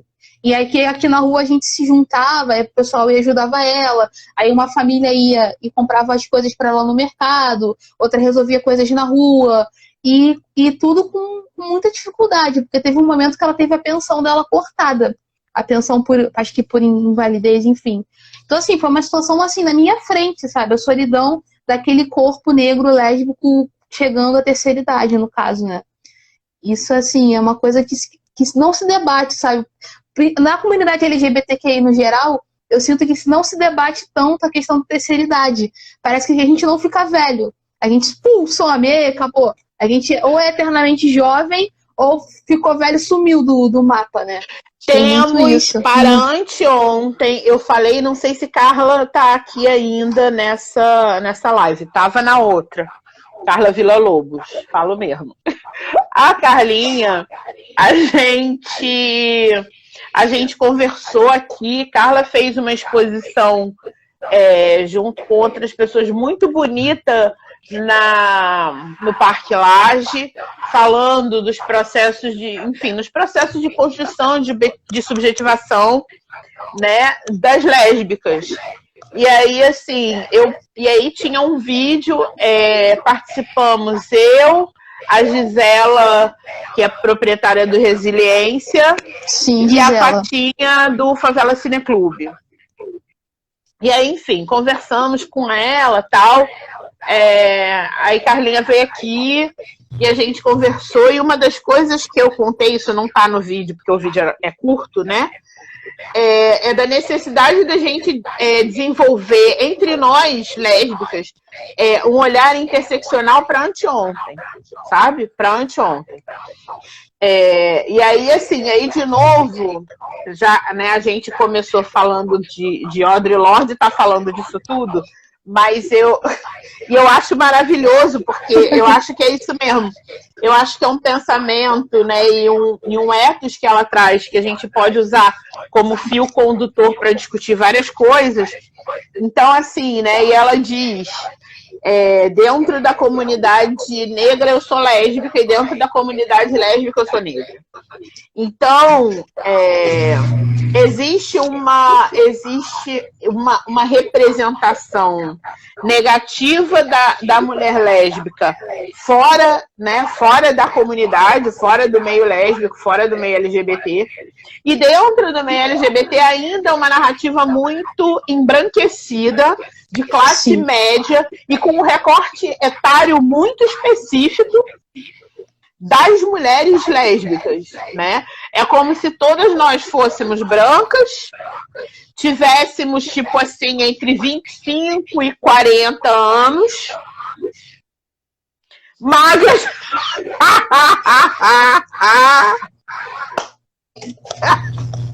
né? E de classe média.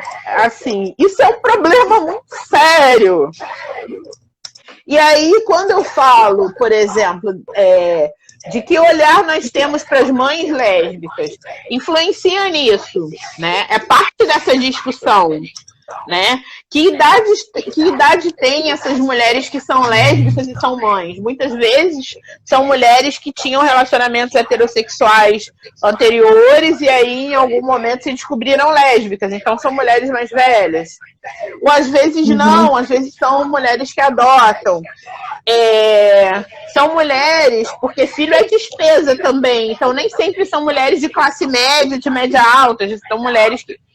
Então, da gente pensar nos nossos espaços, nas nossas narrativas e nas nossas políticas, nas políticas que a gente defende como lésbicas, também com esse olhar mais inclusivo, né? Por que a gente chega no bar sapatão mais próximo, né? Tem um que fica tipo a 15 minutos da minha casa a pé, e aí a gente chega nesse bar e aí eu praticamente só vejo mulher branca, sabe? Então, assim, e aí eu posso falar várias coisas. Eu posso falar que o preço do chopp e do petisco é alto, mas que espaços de sociabilidade também fora desse rolê bar a gente tá criando e a gente tá fomentando, sabe? Que práticas de autocuidado nós desenvolvemos? Eu acho que tem aí uma. E aí eu não tô falando isso como categoria de acusação, dizendo porque vocês. Mas assim, eu acho que é momento também da gente pensar em como a gente se fortalece comunitariamente através dessas nossas vivências que não são iguais para todo mundo. Isso é importante. Eu tô lendo aqui o comentário da Vitória Menezes, 0. Tem uma amiga que é lésbica e tem 2 filhos, e ela fala que a orientação sexual dela é sempre questionada porque ela tem 2 filhos. É muito disso, né, que você falou, lésbicas que de diversas formas. Essa questão que você falou do bar, né, da questão das brancas e tal, eu sinto muito isso analisando aqui no meu ambiente virtual da internet. Essas páginas de exaltação lésbica ou exaltação LGBTQI são majoritariamente brancas. E casais brancos, ou no caso de lésbicas brancas, magras, classe média alta, por aí, nessa faixa etária que você falou. E é sempre assim, tudo branco, e todas padronizadas, né? Que são aquelas com cabelos grandes, né? Lisos, ou então aquelas que sempre a caminhoneira de cabelo curto, ou então aquelas de cabelo lisos nórdicos, né? Basicamente, quase isso. E tu quase não vê lésbicas negras e gordas sendo exaltadas nessa página, sabe? Não mesmo, né? E assim, e aí, enfim, há muita padronização, né? E a gente tem que começar a repensar isso. Na época que eu me descobri, enfim, aí eu tive uma história. Vou contar, já tô aqui mesmo, vou contar logo tudo. Eu descobri, enfim, eu assumi para mim que gostava de mulher. Eu tinha uns 23, 24 anos de idade, por aí, que foi quando, não que eu não sentisse desejo antes, mas enfim, eu reprimi isso muito, tanto que só depois de um processo da terapia mesmo, que eu comecei aquele negócio das lembranças começarem a surgir antes disso. Mas aos 23 para 24 anos, eu me apaixonei por uma mulher pela primeira vez. Enfim, e aí, enfim, não rolou. Ela tinha namorada. Enfim. Mas, triste, difícil, né? Mas aí eu entendi, bom, eu gosto de mulher, isso e tal. E aí eu fui procurar a internet, tipo, a gente tá falando final da década de 90, início dos anos 2000 e tal. Aquela fase que na internet era tudo mato ainda. Uhum. Aí, enfim, e aí, enfim, entrei numa lista de discussão, na época tinha esse negócio de lista de discussão, né? Hoje em dia existem nichos muito específicos, mas lista de discussão como um espaço virtual de sociabilidade era uma coisa muito da época. Tipo uma comunidade do Orkut, né? Fórum, essas coisas assim. Isso, só que o Orkut veio bem depois. E aí, enfim, eu comecei a conhecer mulheres lésbicas, na época bem mais velhas, mulheres brancas, bem mais velhas, e com esse perfil muito assim, classe média, média alta e tal. E aí, pra mim, que tava naquele momento me descobrindo e tipo... Por que eu tô dizendo isso? Porque eu tô vendo um comentário da Vitória Menezes, o que eu tô falando agora dialoga com esse comentário da Vitória. Que tem amiga que diz que a orientação sexual dela é sempre questionada e tal. E aí, eu entrei nesse espaço, né? Cronicamente diferente desse espaço, e aí não senti esse espaço como um espaço de pertencimento também.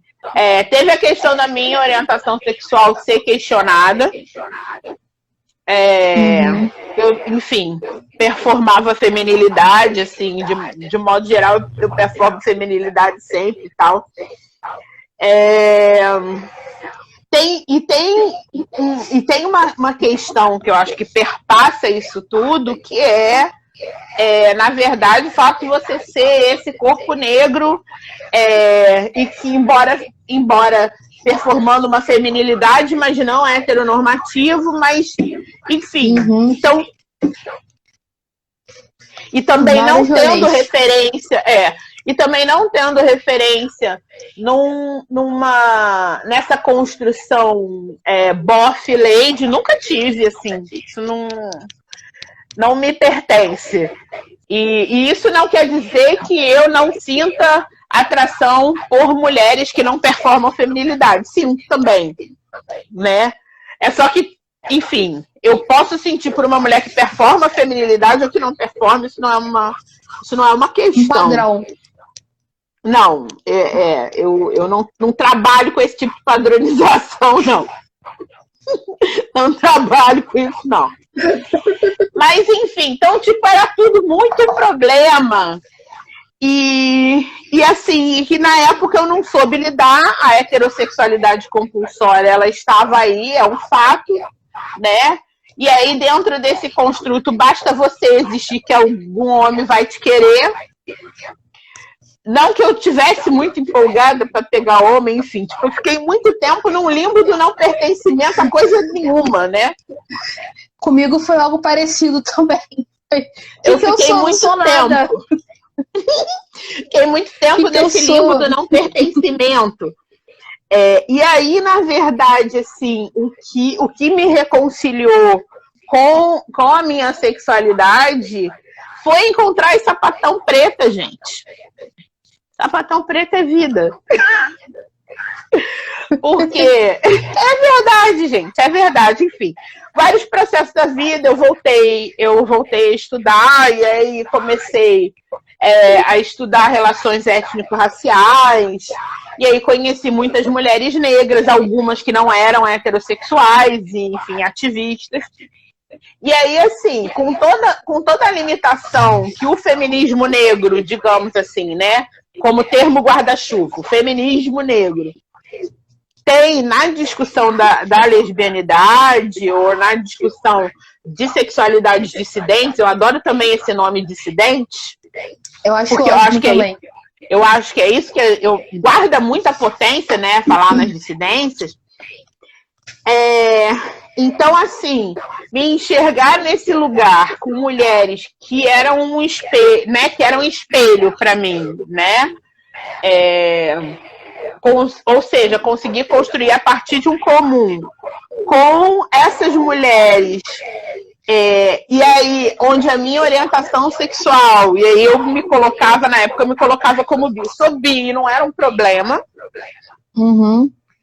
Depois eu consegui entender que não era bi, não. Enfim, que eu era esperando o peru mágico e que, tipo, não ia aparecer o peru mágico, né?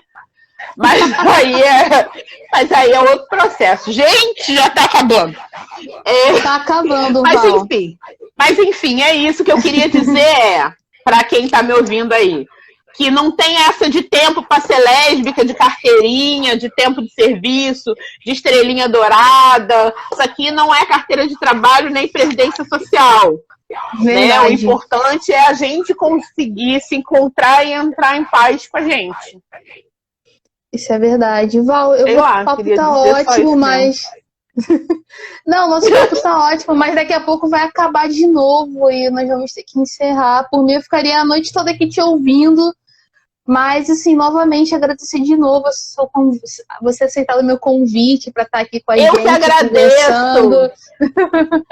Muito obrigada por estar aqui compartilhando, dando uma verdadeira aula pra gente também, por estar dentro da academia, produzindo conhecimento científico sobre a gente, sobre nós, e estar pautando na academia como poeta, como ativista, né? A sua atuação aqui no Rio de Janeiro, principalmente, é muito importante para todas nós, assim, né? Você é uma referência para mim, assim como Fátima Lima. Fátima Lima também. Então, assim, pessoal, também agradecer a todo mundo que entrou aqui de novo com a gente. Obrigada, gente. Muito, muito, muito obrigada. mesmo. Todo mundo que participou, todo mundo que mandou mensagem, todo mundo que tá aí, mesmo quietinha. Ai, Amandinha, beijo. Ai, gente, ai, Muita obrigada. gente. Ai, vocês são Meninas que tudo ficaram maravilhosas. Acho que ficaram aqui até o final também. Muito obrigada por terem assistido a live aqui com a gente. Essa live vai ficar Obrigada salva. pela paciência também. A live vai ficar salva no meu IGTV. Vai ficar salva aqui no meu IGTV. Depois eu vou colocar no meu canal no YouTube. Lá nos meus stories eu vou divulgar as iniciativas que as meninas falaram aqui. Priscila, Eu acho que é assim isso. que a Ana me chamar, eu venho. Val vai voltar aqui de novo, pelo visto. Val, você vai virar toda semana uma live com você aqui. Você vai ser fixa. Vai ser a âncora junto comigo, do Sapatão Amiga. Ai, gente, obrigada mesmo. Muito. Muito. Então é isso, gente. Vamos ter que ir embora. Tá, ai, gente, tá. Beijo, beijo, beijo, beijo. Tchau, boa noite. Olha, obrigada demais. Coraçãozinho pra todas vocês. É isso, gente. A gente vai cair daqui a pouco. A gente pode continuar daqui, que ele vai dar 20 segundos, eu acho. Antes de avisar que a gente vai ser expulsa. Podem me escrever. Quem quiser, me escreve. Vamos trocar aqui ideia. Eu deixei o nome da Val salvo aqui no comentário fixo, Valzinha 1975. Sigam lá, Pode me Val. adicionar. Vamos conversar. Sempre que quiser. J-Lo quer biografia. A gente pode pensar depois disso, Val. Como é que a gente passa para elas uma biografia? A gente pode conversar. Sim. Então é isso, meninas. Daqui a 10 vai cair. Vai cair. Tchau. Um beijo, maravilhosas e maravilhosas. Beijo, Val beijo. maravilhosa a todas. Beijo, Ana. Beijo, gente. Beijo, beijo, beijo, beijo.